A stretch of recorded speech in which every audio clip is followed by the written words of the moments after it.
जय भीम दोस्तों। तो कैसे हो आप सब? आई होप कि आप अच्छे होंगे। तो दोस्तों, आज हम बात करेंगे संविधान में अनुच्छेद 19 की।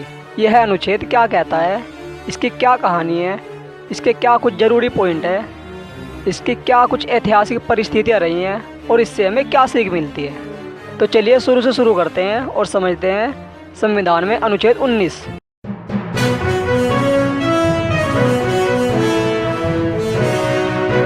दोस्तों, अगर आप सोशल मीडिया पर कुछ बोलते हैं या किसी मुद्दे पर अपनी राय रखते हैं तो क्या आपको पता है कि ये हक आपको किसने दिया? यह हक हमें संविधान के अनुच्छेद 19 से मिला है। यही अनुच्छेद हमें देता है बोलने, सोचने, इकट्ठा होने और काम करने की स्वतंत्रता। अनुच्छेद 19 क्या कहता है? अनुच्छेद 19 हर भारतीय नागरिक को 6 मूल स्वतंत्रताएं देता है।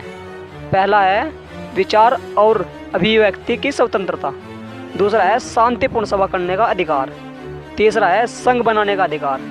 और चौथा है देश में कहीं भी आने जाने का अधिकार। पांचवा है किसी भी जगह रहने का अधिकार। और छठा है किसी भी पेशे या व्यापार करने का अधिकार।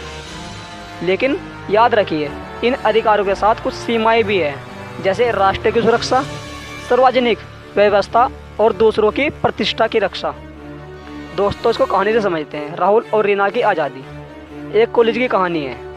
रीना और राहुल अपने कॉलेज में एक मुद्दे पर शांति से पोस्टर लगा रहे थे। कुछ लोगों ने कहा, तुम सरकार के खिलाफ बोल रहे हो, यह गलत है। तभी रीना ने कहा, हम कानून नहीं तोड़ रहे हैं, सिर्फ अपनी राय रख रहे हैं। संविधान का अनुच्छेद 19 हमें बोलने और अभिव्यक्ति की आज़ादी देता है, लेकिन ये आज़ादी भी जिम्मेदारी के साथ है। अगर हमारी बात किसी की इज्जत या देश की एकता को नुकसान पहुँचाए तो ये स्वतंत्रता नहीं, अपराध बन जाएगा। यही है अनुच्छेद 19 का असली अर्थ, स्वतंत्रता भी और संयम भी।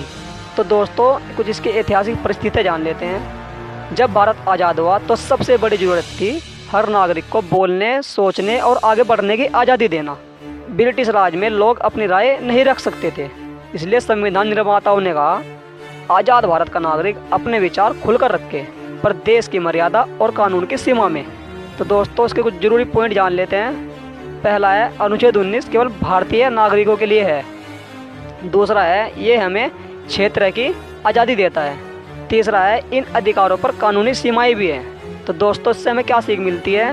तो दोस्तों, अनुच्छेद 19 हमें सिखाता है कि आज़ादी का मतलब मनमानी नहीं, जिम्मेदारी है। हमें अपनी बात कहने का हक है, लेकिन उसका इस्तेमाल सोच समझकर करना चाहिए। यही है लोकतंत्र की असली ताकत, फ्रीडम विद डिसिप्लिन। तो दोस्तों, आपको वीडियो कैसा लगा कमेंट करके ज़रूर बताएं। और अगर आप चाहते हैं कि हम ऐसे ही वीडियो लाते रहें तो एक प्यारा सा लाइक कर दीजिए और हमारे चैनल को सब्सक्राइब कर लीजिए, ताकि हमें मोटिवेशन मिलती रहे और हम ऐसे ही आपके लिए वीडियो लाते रहें। जय भीम, जय संविधान।